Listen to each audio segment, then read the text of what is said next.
రాత్రి 12 గంటలు. వెంకట్ తన ఇంట్లో ఒంటరిగా ఫోన్ చూస్తూ కూర్చున్నాడు.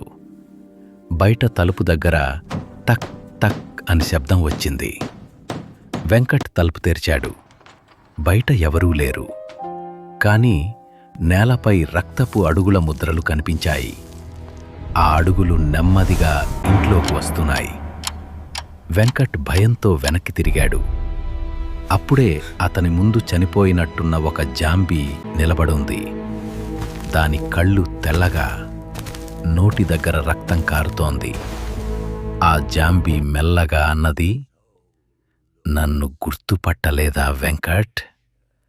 నువ్వే నన్ను చంపింది." వెంకట్ షాక్ అయ్యాడు. ఎందుకంటే అతను ఎప్పుడూ ఎవ్వర్నీ చంపలేదు. అప్పుడే అద్దంలో చూశాడు. జాంబీ లేదు. జాంబీగా నిలబడి ఉన్నది వెంకట్ తనే.